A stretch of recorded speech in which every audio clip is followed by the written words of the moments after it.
ഇത് കണ്ടോ, അപൂർവങ്ങൾ അപൂർവം കേട്ടോ. പജറോയുടെ സർവീസ് ബുക്ക്, അതുപോലെ വണ്ടി വാങ്ങിച്ചപ്പോൾ ഉള്ള ആ ബില്ലും കാര്യങ്ങളൊക്കെ, പുതിയ insurance, RC book, copy, alignment നോക്കിയ പേപ്പർ, ഡേറ്റ് നോക്കിയാൽ 4-ാം തീയതി മിനിഞ്ഞാന്ന് ചെയ്ത കേട്ടോ. അതുപോലെ പുതിയ പൊല്യൂഷൻ്റെ പേപ്പർ 3-ാം തീയതി എടുത്തതാണ്. ഇതൊക്കെ കമ്പനി ആ സമയത്ത് വരുന്ന ഈവൻ്റ് തന്നെ കേട്ടോ. ഒറിജിനൽ സാധനങ്ങളാണ്. അധികം പജറോകളിൽ നമുക്കിതൊന്നും കാണാൻ സാധിക്കില്ല. സർവീസ് ബുക്ക്, അതുപോലെ ഇതുണ്ടോ, road side assistance, owners manual, HM distribution dealer network. ഇത് വണ്ടി വാങ്ങിച്ച ബില്ല് ആ സമയത്ത് ഉണ്ടോ, ഒറിജിനൽ ബില്ല്, വണ്ടി ആ സമയത്ത് പർച്ചേസ് ചെയ്ത ബില്ലും കാര്യങ്ങളൊക്കെയാണ്. ടൂൾ ബോക്സ് കുറച്ചൊക്കെ മിസ്സിംഗ് ആണ്, ബാക്കിയെല്ലാം ഉണ്ട്. ടോർച്ച്, ഇതാട്ടോ പ്ലഗ് വരുന്നത്, കുത്തി ടോർച്ച് ഓൺ. ഇതാണ് ഹൈലൈറ്റ് സാധനം പജീറോയുടെ. ഹായ് മച്ചാമാരെ, നമുക്ക് ഏറ്റവും എൻക്വയറി വരുന്നതാണ് സിംഗിൾ ഓണർ പജീറോ SFX കൊടുക്കാമെന്ന് ചോദിച്ചുകൊണ്ട്. ഇത് നോക്കി, ഒരു അടിപൊളി വണ്ടി വന്നിട്ടുണ്ട്. ഇത് 2011 7-ാം മാസം വണ്ടിയാണ്. UP വണ്ടി കേട്ടോ. നമ്മളവിടെ പോയി പർച്ചേസ് ചെയ്ത വണ്ടിയാണ്. ടോപ്പ് കണ്ടീഷൻ വണ്ടിയാണ്. ഈ പജീറോ എന്ന് പറഞ്ഞ വണ്ടി നമുക്ക് പുറത്ത് പോയി കഴിഞ്ഞാൽ കിട്ടാൻ കുറച്ച് പാടാട്ടോ. കാരണം ഇപ്പോൾ UP, ഡൽഹിയിൽ വണ്ടിയില്ല. ഇപ്പോൾ UPയിൽ അതുപോലെ ഗുജറാത്തിലൊക്കെ പോയി കഴിഞ്ഞ് കഴിഞ്ഞാൽ നമുക്ക് നോക്കിയാൽ അറിയാം. ഈ OLX അതുപോലെ നമ്മുടെ മാർക്കറ്റ് പ്ലേസിലൊക്കെ ലൊക്കേഷൻ മാറ്റി കൊടുത്ത് നോക്കിയാൽ അറിയാം വണ്ടിയുടെ വിലയെ. അവിടെ വണ്ടിക്ക് ചോദിക്കുന്നത് 10 ലക്ഷം രൂപ, 8 ലക്ഷം രൂപയ്ക്ക് ചോദിക്കുന്നത് അവിടെ. അപ്പോൾ ഇവിടുത്തെ കാര്യം പറയണ്ടല്ലോ, വണ്ടിക്ക് അത്യാവശ്യം നല്ല മാർക്കറ്റ് പോയിട്ടുണ്ട്. അതുപോലെ കേരളത്തിലെ വണ്ടിക്ക് ഇപ്പോൾ കുറേ ആവശ്യക്കാരുണ്ട്. എന്താ കാരണം എന്നറിയത്തില്ല. കാരണം അതുപോലെ വണ്ടിക്ക് എൻക്വയറി നമുക്ക് വരാറുണ്ട്.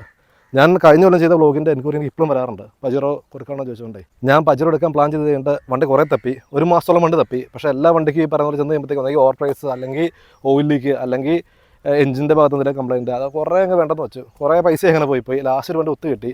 ഒന്നും നോക്കിയില്ല, അവർ പറഞ്ഞിരിക്കാൻ നമ്മൾ വണ്ടി എടുത്തു. പിന്നെ വണ്ടിക്ക് കുറച്ച് പണിയൊക്കെ ഉണ്ടായിരുന്നു. കാരണം സർവീസ് ഉണ്ടായിരുന്നു. അതുപോലെ AC വണ്ടിയുടെ വർക്കിംഗ് അല്ലായിരുന്നു. നമ്മൾ AC കംപ്രസറൊക്കെ പുതിയതായിട്ട് മാറിയത്, നല്ല ടോപ്പ് ക്വാളിറ്റി കംപ്രസറാണ് മാറിയിരിക്കുന്നത്, നല്ല കൂളിങ് AC ഒക്കെ. പിന്നെ വണ്ടിക്കകത്ത് ഒരു തുള്ളി ഓയിൽ ലീക്കില്ല. എങ്ങനെ വെള്ളം ചെക്ക് ചെയ്യാം, ഒരു തുള്ളി ഓയിൽ ലീക്ക് എഞ്ചിൻ്റെ ഭാഗത്ത് നിന്നാണെങ്കിലും അണ്ടർബോഡി ആണുള്ള ഒരു വിഷയമില്ല, ഒരു ലീക്ക് പോലും ഇല്ല വണ്ടിക്ക്. അതുപോലെ ചളുക്ക്, തട്ടുമുട്ട് കാര്യങ്ങൾ അങ്ങനെ ഒന്നുമില്ല. പിന്നെ കമ്പനി പെയിനിലാണ് വണ്ടി നിൽക്കുന്നത്. ബമ്പറൊക്കെ റീപെയിൻറ്റ് കയറി വരും, അത് സ്വാഭാവികം. അതല്ലാണ്ടുള്ള പെയിൻറ്റ് കമ്പനി പെയിൻറ്റിലാണ് വണ്ടി നിൽക്കുന്നത്. പിന്നെ അതുപോലെ ബാക്കിയുള്ള സ്റ്റോക്ക് തന്നെ വണ്ടി, വേറെ ഒന്നും ചെയ്തില്ല വണ്ടിക്കകത്ത്. ഈ ഗ്രില്ല് കണ്ടോ, ഈ ഗ്രില്ലൊക്കെ ഞാൻ പറഞ്ഞില്ല, ഞാൻ കുറേ വണ്ടി പോയി കണ്ടു. ഒരു വണ്ടി പോലും ഗ്രില്ല് ഒറിജിനൽ വരുന്നില്ല. എല്ലാം അത് കഴിഞ്ഞിട്ട് വാങ്ങിച്ചിട്ട് സാധാ നമ്മുടെ ഫൈബറിൻ്റെ ഗ്രില്ലാണ് വരുന്നത്. ഇത് ഒറിജിനൽ അന്ന് വരുന്ന ക്രോമിൻ്റെ കിറ്റായിട്ട് വന്നേക്കുന്നത് കണ്ടോ. ആ ഒരു ഗ്രില്ലൊക്കെ വണ്ടി വന്നിട്ടുണ്ട്. അതൊരു ഹെഡ്ലൈറ്റൊക്കെ വണ്ടി ഇറങ്ങിയപ്പോൾ ഉള്ളതാണ്. പിന്നെ ഗ്ലാസ് അത് ഒരെണ്ണം മാറിയിട്ടുണ്ട് കേട്ടോ. കാരണം ഫ്രണ്ട് ഗ്ലാസ് മാറിയ വണ്ടി അത്. പക്ഷേ എല്ലാവരും ചോദിക്കാറുണ്ട്, ഈ എല്ലാ വണ്ടിയും ഗ്ലാസ് മാറിയിരിക്കുക, പക്ഷേ വണ്ടി തട്ടുന്നു മുട്ടുന്നില്ല. അങ്ങനെ സംഭവം എന്ന് അതുള്ള കാര്യമാണ്. കാരണം ഞാനിപ്പോൾ കുറേ വ്ളോഗ് ചെയ്യുന്നുണ്ട് വണ്ടികളിലേക്ക്. പക്ഷേ എല്ലാ വണ്ടികളിലെയും ഗ്ലാസ് റീപ്ലേസ് ഫ്രണ്ട് ഗ്ലാസ്. അല്ലാത്ത വണ്ടികളുണ്ട്, പക്ഷേ 100-ൽ 99% വണ്ടികളിലെയും ഗ്ലാസ് മാറിയതായിരിക്കും. പക്ഷേ ഈ വണ്ടിയെ പറ്റി പറയുവാണെങ്കിൽ എൻ്റെ ബോണ്ട് ആയിക്കോട്ടെ, അതുപോലെ വേറെ ഒന്നും, അതുപോലെ അകത്ത് ആപ്രോൺ ആണെങ്കിൽ അതുപോലെ സൈഡിലെ ബീഡിങ് കാര്യങ്ങളൊന്നും പൊടിച്ചിട്ടില്ല. എല്ലാം ആ കമ്പനി വന്നാൽ പേസ്റ്റ് ചെയ്യാൻ വേണ്ടിയിട്ട് അത് എപ്പോഴും ഉണ്ട്. അത് ചെക്ക് ചെയ്ത് നോക്കാം. പക്ഷേ ഈ ഗ്ലാസ് റീപ്ലേസാണ്.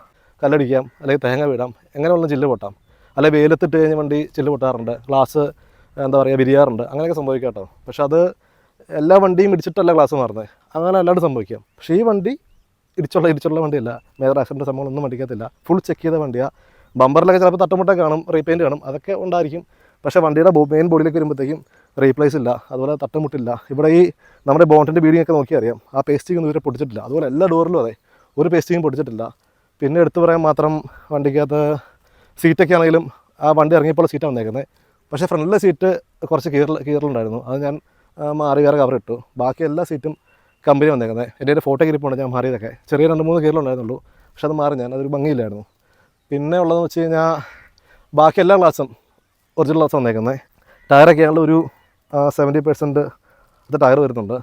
വണ്ടി എടുക്കുന്ന ആൾക്ക് ഒന്നും ചെയ്യാൻ നിൽക്കണ്ടേ, കാരണം സർവീസ് വരെ കഴിഞ്ഞ വണ്ടിയാണ്, മിനിങ്ങുന്ന സർവീസ് കഴിഞ്ഞ വണ്ടിയാണ്. അതുപോലെ പൊല്യൂഷൻ ഒരു വണ്ടിക്കും, അതായത് എനിക്ക് തോന്നുന്നു ഡീസൽ വണ്ടിക്ക് വലിയ കുഴപ്പമില്ല, എങ്കിലും കുറേ വണ്ടിക്കൊക്കെ പൊല്യൂഷൻ കിട്ടാൻ കുറച്ച് പാടാണ്. കാരണം ഈ വണ്ടിക്കൊക്കെ നല്ല പുക വരുന്ന വണ്ടിയാണ്. അപ്പോൾ ഈ വണ്ടിക്കൊക്കെ പൊല്യൂഷൻ കിട്ടി കേട്ടോ. ഇന്നലെ നമുക്ക് അതിൻ്റെ പൊല്യൂഷൻ കിട്ടി. വണ്ടിക്കകത്ത് ഒരു തുള്ളി പുകയില്ല. എങ്ങനെ വേണം ഓടിച്ച് നോക്കാം, വണ്ടിക്കകത്ത് വേറെ പുകയോ അതിലെ വൈറ്റ് സ്മോക്കോ അങ്ങനെ ഒന്നുമില്ല. എഞ്ചിൻ്റെ ഭാഗത്ത് നിന്നാണ് വേറെ പുകയോ കാര്യങ്ങളോ അങ്ങനെ ഒന്നുമില്ല. അതൊക്കെ നമ്മൾ ചെക്ക് ചെയ്ത് കേട്ടോ. അപ്പോൾ പൊല്യൂഷനുള്ള വണ്ടി, അതുപോലെ അലൈൻമെൻറ്റ് നോക്കിയ വണ്ടിയാണ്, പുതിയ ഇൻഷുറൻസ്, അതുപോലെ എല്ലാം ഉള്ള വണ്ടിയാണ്. അതായത് ഇനി ജസ്റ്റ് ഇവിടുന്ന് പേര് മാറിയാൽ മതി. അപ്പം നമ്മളത് ഇതുവരെ വണ്ടി NOC എടുത്തിട്ടില്ല. അതിൻ്റെ കാരണം വേറെ ഒന്നുമില്ല. ഇപ്പോൾ ഇത് സിംഗിൾ ഓണർ വണ്ടിയാണ്. അപ്പോൾ ഞാനിത് NOC എടുത്ത് കഴിഞ്ഞാൽ എൻ്റെ പേരിൽ സെക്കൻഡ് ഓണർ ഞാനാവും. ഇനി വാങ്ങിക്കുന്ന ആൾ തേർഡ് ഓണറിലേക്കാണ് പോകുന്നത്. അപ്പോൾ ഡയറക്റ്റ് പർച്ചേസ് ചെയ്യുവാണെങ്കിൽ നിങ്ങൾക്ക് സെക്കൻഡ് ഓണർ ആവും. അപ്പം വലിയ സമയം നമുക്ക് കിട്ടില്ല, ഒരു മാസത്തെ ഒരു ഹോളിൽ നമുക്ക് കിട്ടുള്ളൂ. 1 മാസം ആവാറായി വണ്ടി കൊണ്ടുവന്നിട്ട്. അപ്പോൾ ആർക്കെങ്കിലും വേണമെങ്കിൽ വേഗം പറയുക, നമ്മൾ നിങ്ങൾക്ക് NOC എടുത്ത് തരാം. അതല്ലെങ്കിൽ ഞാൻ എൻ്റെ പേരിലേക്ക് എടുത്ത് ഓണർഷിപ്പ് പിന്നെ ഒരെണ്ണം കൂടും. അപ്പോൾ ആവശ്യമുള്ളവരെ കോൺടാക്ട് ചെയ്യുക. പജറോയുടെ മെയിൻ ഒരു സംഭവമാണ് എൻ്റെ ബോഡി ലൈൻ എന്ന് പറയുന്നത്. കാരണം ഒന്ന് തട്ടും കൂടെ ചെയ്ത് കഴിഞ്ഞാൽ ഇതുപോലൊരു ഫിനിഷിലേക്ക് ആക്കിയെടുക്കാൻ കുറച്ച് പാടാട്ടോ വണ്ടി.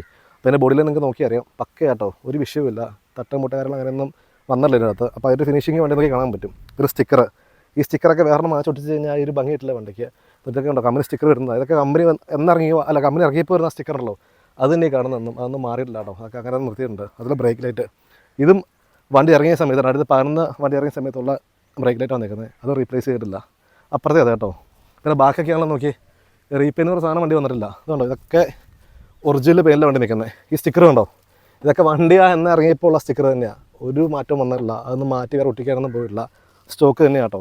ഈ വശത്തേക്ക് വന്നാലോ നോക്കി, കമ്പനി സ്റ്റിക്കറൊക്കെ വന്നേക്കുന്നത്. അതുപോലെ ബമ്പറിലൊക്കെ ചെറിയ തട്ടും മുട്ടും റീപെയിൻ്റൊക്കെ ഉണ്ട്.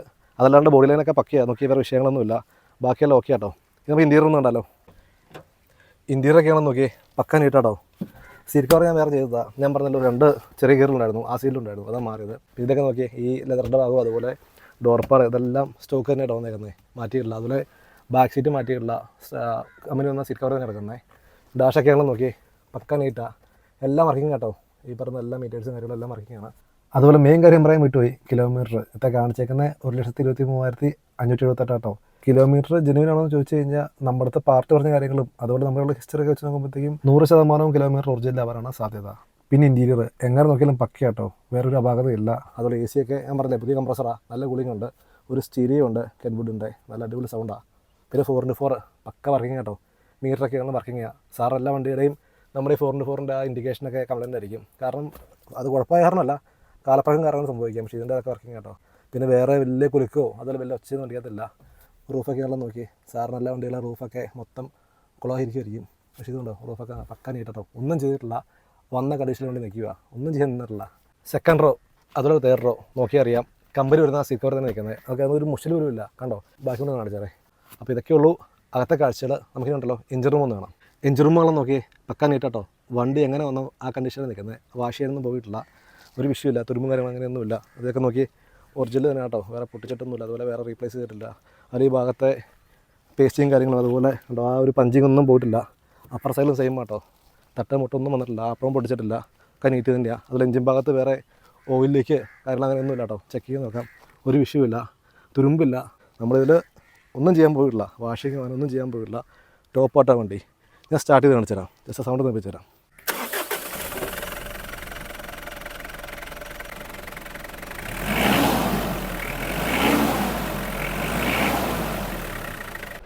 സാധാരണ പജറോകളിൽ കോമൺ ആയി കാണുന്നൊരു കാര്യമാണ് ബാക്കിൽ നിന്ന് സ്മോക്ക് വരിക, കറുത്ത പുക. അത് വലിയ വിഷ്വൽ കേസൊന്നുമല്ല, ഡീസൽ വണ്ടിയല്ലേ. പക്ഷേ നിങ്ങൾക്ക് ചെക്ക് ചെയ്ത് നോക്കാം, ബാക്കിൽ ഒട്ടും പോകുകയല്ലേ വണ്ടിക്കകത്ത്. ഞാൻ റേസ് ചെയ്യാം.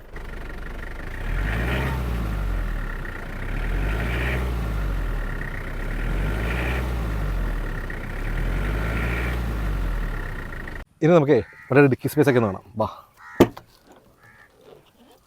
പജറോ നമ്മൾ നോക്കാൻ പോകുന്ന സമയത്ത് ഫസ്റ്റ് നോക്കുന്ന കാര്യമാണ് ടോർച്ച്. ഇത് കണ്ടോ, പലപ്പോഴും പല വണ്ടികളും മിസ്സിങ് ആയിരിക്കും. എനിക്ക് തോന്നുന്നു ഒരു 10 വണ്ടി നോക്കാൻ പോയി കഴിഞ്ഞാൽ 2 വണ്ടികൾ ഇത് കാണാൻ പറ്റുള്ളൂ. കാരണം ഇത് ടോർച്ചൊക്കെ കേട്ടോ, അന്ന് ഉപയോഗിച്ചിട്ട് പോലും ഇല്ല, പക്ക ക്വാളിറ്റിയാണ്. അപ്പോൾ അത് വർക്ക് ചെയ്ത് നോക്കാം കേട്ടോ, കുഴപ്പമൊന്നുമില്ല. ബാക്കിയുള്ള ഉൾവശമൊക്കെ നോക്കി നീറ്റ് ആൻഡ് ക്ലീൻ കേട്ടോ. പവറിലോ ഇവിടെയൊക്കെ ആണെങ്കിലും ബോഡിയിൽ നിന്നും പവറിലോ അങ്ങനെയൊന്നുമില്ല, ഒരു വിഷയമില്ല കണ്ടോ, നീറ്റായിട്ടുള്ള വണ്ടിയാണ്. സിംഗിൾ ഓണർ എന്ന് പറയുമ്പോൾ അതിൻ്റെ ഒരു ക്വാളിറ്റി വണ്ടി കാണാൻ പറ്റും നമുക്ക് എപ്പോഴും. അതിൽ ഇവിടുത്തെ പേസ്റ്റ് ഒക്കെ ആണെങ്കിലും പൊടിച്ചിട്ടൊന്നുമില്ല കണ്ടോ, പക്ക കേട്ടോ. അപ്പോൾ ഇതൊക്കെയുള്ളൂ വണ്ടിയുടെ അകത്തെ വിശേഷങ്ങൾ. ഇനിയുടെ മെയിൻ കാര്യം വണ്ടി വില. വണ്ടിക്ക് നമ്മൾ ഉദ്ദേശിക്കുന്ന വില വിത്ത് NOCയിൽ 8,85,000 രൂപ കേട്ടോ. പേപ്പർ മാറിയാണെങ്കിൽ 9,60,000 രൂപ. പ്രൈസ് നെഗോഷ്യബിൾ ആണെന്ന് ചോദിച്ചു കഴിഞ്ഞാൽ ചെറിയ മാറ്റമൊക്കെ വരുത്താം. കാരണം നമ്മൾ ഈ വണ്ടി അവിടെ നിന്ന് തന്നെ നല്ലൊരു പേർക്ക് പർച്ചേസ് ചെയ്ത വണ്ടിയാണ്. പിന്നെ ഇപ്പോഴത്തെ ഒരു സിറ്റുവേഷൻ വെച്ച് പജറോയ്ക്ക് നല്ലൊരു മാർക്കറ്റുണ്ട്. എനിക്ക് തോന്നുന്നു നമ്മുടെ ഇവിടുത്തെ ബ്ലോഗിലൊക്കെ ഓരോരുത്തർ പറയുന്നു 2009 വണ്ടി, അത് ഇടിച്ച വണ്ടി, റീപെയിൻറ്റ് ചെയ്ത വണ്ടിയൊക്കെ ചോദിക്കുന്നത് 10 ലക്ഷം രൂപയൊക്കെ ചോദിക്കുന്നത്. നമ്മുടെ കയ്യിൽ വേറെയും പജറോ സ്റ്റോക്കുണ്ട്. ഒരു 2009 വണ്ടിയുണ്ട്, ഒരു 10 വണ്ടിയുണ്ട്, അതുപോലെ 11 ബ്ലാക്കുണ്ട്. ഇത് ഗ്രാഫൈറ്റാണ് വണ്ടി. 11, 9, 10 വണ്ടി സെയിലായിട്ടോ. സെയിലാന്ന് വെച്ചാൽ അഡ്വാൻസ് ആയ വണ്ടിക്ക്. ഇനിയിപ്പോൾ ഇത് 11 വണ്ടിയാണ് ബ്ലാക്ക്, അത് സർവീസ് ചെയ്യാൻ കൊടുത്തേക്കുക. അപ്പോൾ വന്ന വണ്ടികളിൽ ടോപ്പ് ക്വാളിറ്റി വണ്ടി ഇത് തന്നെയാണ് കേട്ടോ. കാരണം എല്ലാം സ്റ്റോക്കിൽ തന്നെ നിൽക്കുന്ന വണ്ടിയാണ്. ബാക്കിയെല്ലാം ചെറിയ റീപ്ലേസ് ഒക്കെ ഉള്ള വണ്ടിയാണ്, എങ്കിലും പക്ക വണ്ടി കേട്ടോ. വണ്ടികൾ വേറെയുണ്ട്. അപ്പോൾ ആവശ്യക്കാർ കോൺടാക്ട് ചെയ്യുക, നമ്പറിന് താഴെ കൊടുത്തേക്കാം. നമ്മുടെ സ്ഥലം വരുന്നത് തൊടുപുഴയാണ്, ഇടുക്കി ജില്ല. നമ്പറിന് താഴെ കൊടുത്തേക്കാം, വരിക, വണ്ടി കാണുക, ഇഷ്ടപ്പെട്ടാൽ കൊണ്ടുപോകുക. അപ്പോൾ ഓക്കേ.